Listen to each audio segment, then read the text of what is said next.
Hello everyone, my name is Ivan Guo and I'm from the School of Mathematics here at Monash University. I'm the course director for the Master of Financial Mathematics program here, and today I'm here to tell you a little bit more about the program itself. Financial mathematics is a very young area of mathematics that has developed since about the 1970s with the discovery of the Black-Scholes-Mertens option pricing formula. The option pricing formula itself is very impactful and famous, and these guys went on to win a Nobel Prize in the 90s because of it. Financial mathematics is all about modeling the uncertainties in the up and down of the financial market. As we see, over the years, there's been many turbulent events in the financial market, the most famous of which is perhaps the 2008 global financial crisis. And also we saw in the past few years the impact of the pandemic has on the global economy. The area of financial mathematics is very interdisciplinary. It contains aspects of finance, economics, as well as mathematics, statistics, as well as parts of computer science. In terms of mathematics, which is what I'm focused on, we combine various bits of pure mathematics, applied mathematics, and statistics together. So in terms of pure mathematics, there's a lot of studies of differential equations, both partial differential equations and stochastic differential equations. We also use a lot of ideas from probability and statistics to help us model the uncertainties of the financial market. In terms of applied mathematics, we use a lot of tools from computational mathematics and optimization to help us optimize strategies, solve simulation problems, as well as solve differential equations. And then finally, in terms of computer science, we use many ideas such as machine learning and AI in our program these days as well. In fact, I'll say programming is a key skill that we hope that you'll gain as well inside this program. In terms of the career opportunities of studying financial mathematics, typically, students of this field go on and perform a quantitative role in some sort of financial institution. So this could be a financial analyst, a quantitative support or research role in a financial company.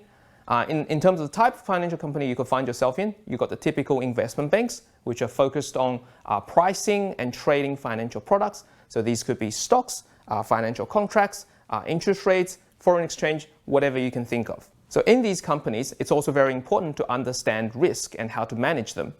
There's different types of risk associated with the financial markets. You have the typical risk that comes from the market itself, but you also have liquidity risk, systematic risk, model risks, and so on. So risk management is also a crucial part of this field. On the other side, we also have companies that relies on this industry to serve their function. The most important example for us, perhaps the superannuation industry or the fund management industry. Australia, while not being the biggest country in the world in terms of population, we actually have the world's fourth largest superannuation pool, valued at about $3.5 trillion. And that is a very big number, and I think that's perhaps a surprise to many people. Finally, there are also job opportunities in the hedge fund industry. So these are your arbitrage funds, your high-frequency traders, where you're sort of doing very exciting trades on a day-to-day basis. So why choose this course here at Monash University?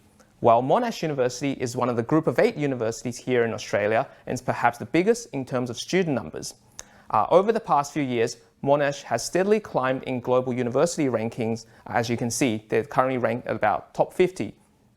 Our course in particular, that is the Master of Financial Mathematics course, is also ranked by Risk.net as one of the top programs in the world. Let me tell you a little bit more about our course structure and our entry requirements.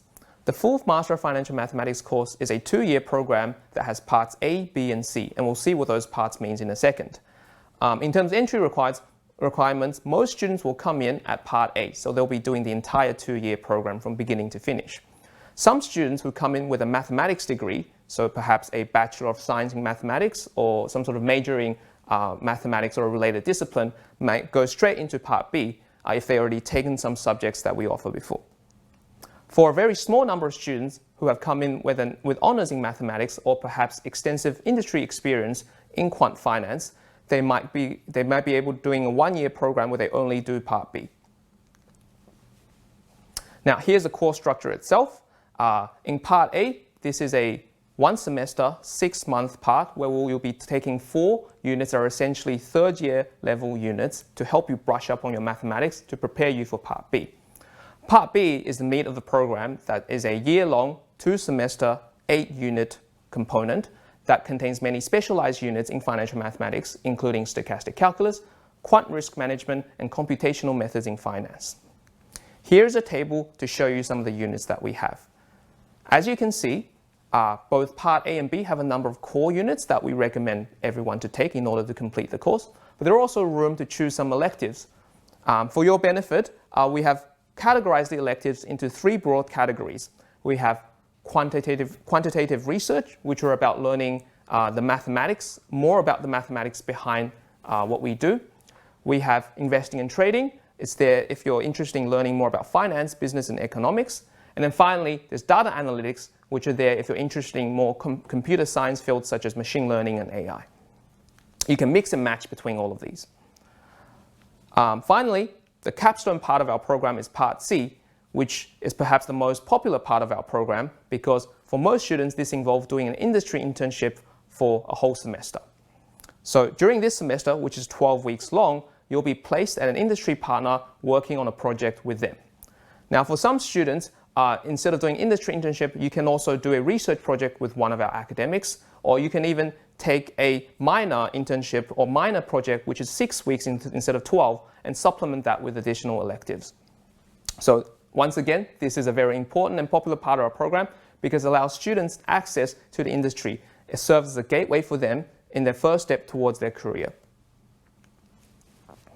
In terms of the student experience, we have a number of student activities held throughout the year, including welcome and orientation sessions, various social events, opportunity to attend seminars and colloquiums, and so on. We also have a great study space for students here at the School of Mathematics, which has been recently refurbished.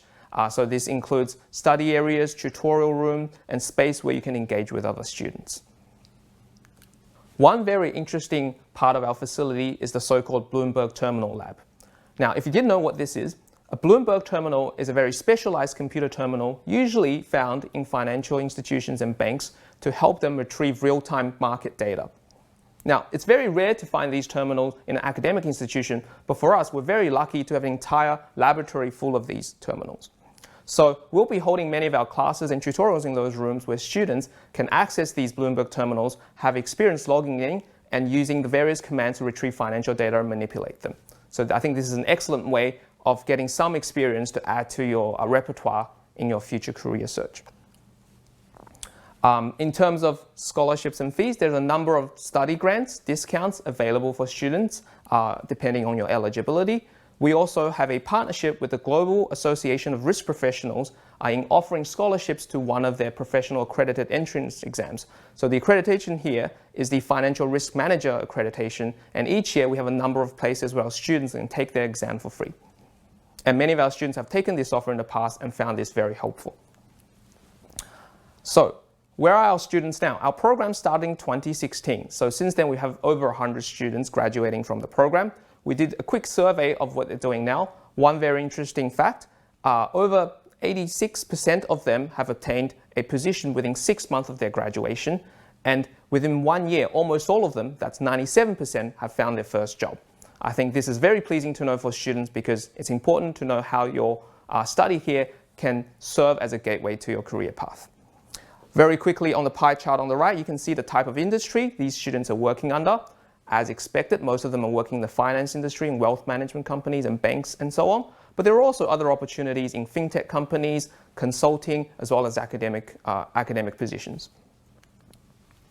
Here is a sample of the industry partners that we've worked over the years that have offered placement positions to our students. So as you can see, you have the traditional financial institutions such as the National Australian Bank. You have the superannuation funds like CBUS and HESTA.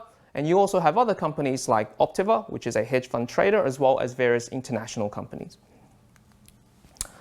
Thank you very much for tuning into this presentation today. I hope you found this very useful, and I look forward to meet some of you here at Monash.